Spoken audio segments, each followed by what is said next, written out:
تو ایسے تو کئی ہیں, صدیق کپن ہے, اتنے ایکٹیوسٹ ہیں, اتنے پولیٹیکل پرزنرس ہیں اس وقت جو جیلوں میں بیماری کی حالت میں ہیں. خاص کر جموں کشمیر سے بہت سارے لوگ جو ہیں سیپریٹسٹ ہیں, اس وقت بہت بیمار ہیں وہ.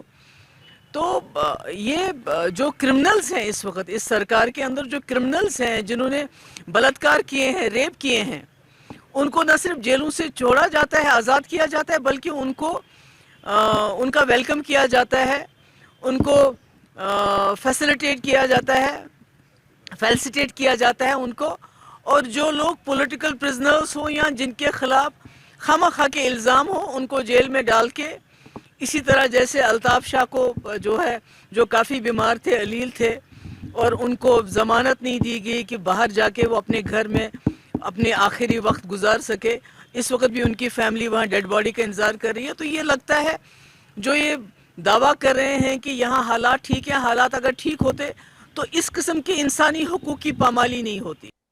جموں کشمیر نیشنل کانفرنس نے خود ساختہ انتظامی کونسل کی طرف سے ایکسائز پالیسی میں ترمیم کر کے شہری علاقوں میں ڈپارٹمنٹل سٹوروں پر شراب بیئر کی خرید و فروخت کرنے کی اجازت کی شدید الفاظ میں مذمت کرتے ہوئے کہا کہ جموں کشمیر ایک مسلم اکثریتی ریاست ہے اور یہاں پر اس طرح سے شراب کی کھلے عام بکری کو داؤں بخشنے کی کوئی اخلاقی جوازیت نہیں بنتی ہے.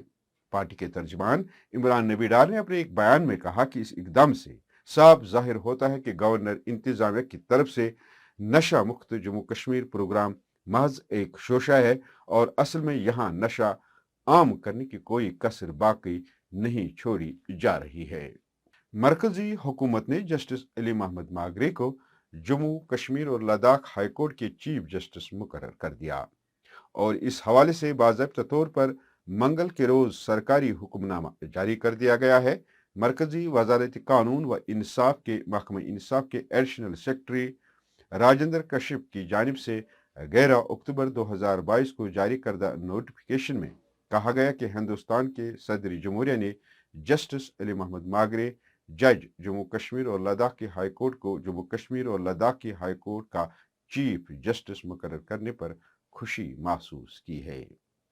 حکومت نے جموں کشمیر کی سول انتظامیہ میں اعلیٰ حکام و افسران کے تبادلوں اور نئی جگہوں پر تعیناتی کا سلسلہ جاری رکھتے ہوئے منگل کے روز 3 IAS اور 4 JKAS افسران کو موجودہ عہدوں سے تبدیل کر کے دوسری جگہوں پر تعینات کر دیا گیا, جن میں 7 اعلیٰ افسروں کا فوری طور پر تبادلہ عمل میں لایا گیا.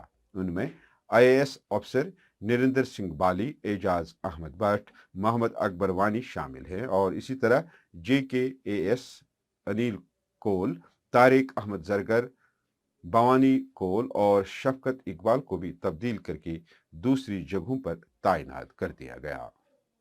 National human rights social justice council of India unit Srinagar نے ایک تقریب کے دوران مقامی صحافیوں اور سماجی کارکنوں کو کووڈ-19 کے دوران ان کی انسانی خدمات کے لیے ایوارڈ سے نوازا, جن میں سینئر صحافی سید تاج الاسلام, عرفان فاضلی اور فردوس احمد نجار شامل ہیں. اس موقع پر national human rights social justice council of India کے ڈائریکٹر MA زرگر پٹنوی نے میڈیا سے بات کرتے ہوئے کیا کہا, آئے دیکھتے ہیں. جرنلسٹ ایکسلنسی ایوارڈ ہم نے جرنلسٹ کو دیا ہے.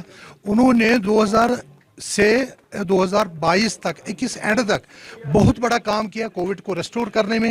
ایڈمنسٹریشن کے ساتھ چلے, وہ ہیلتھ ڈپارٹمنٹ کے ساتھ چلے, میونسپل کارپوریشن کے ڈپارٹمنٹ چلے, سویرے اپنی جانوں کا پرواہ نہ کرتے ہوئے وہ انہوں نے ہر ایک سوسائٹی میں جا کر اس کو میسیج کر کے ان کے اویئرنیس دے دیا. اس میں social media, print media, electronic media کا آپ لوگوں کو بہت بڑا یوگدان ہے, بہت بڑا ایک رول آپ لوگوں نے استعمال کیا. اس کے عوض پر ہم نے آپ لوگوں کو ریکمنڈیشن دے کر پورے 19 کنٹریز میں جا کر ایک اپروول آ کر آپ کو یہ بیسٹ ہیومنٹی ایوارڈ اور جو جرنلسٹ ایکسلنس ایوارڈ 2002 کو آپ کو سمانت کیا گیا ہے. اس کا یہی وشے ہے کہ آگے بھی پتہ نہیں کووڈ آئے نہ آئے, کیسے چل رہے, ابھی بھی چل رہا ہے, اس سے یہ کہ آپ شاید مجھ سے اور بھی کام کریں گے. ناظرین, اس کے ساتھ خبروں کا یہ شمارہ اختتام کو پہنچا. اگلے شمارے میں آپ سے پھر ملاقات ہوگی. پی نیوز کو لائک, شیئر اور سبسکرائب ضرور کریے گا. دیجیے اپنے میزبان بشیر ناز کو اجازت. خدا حافظ.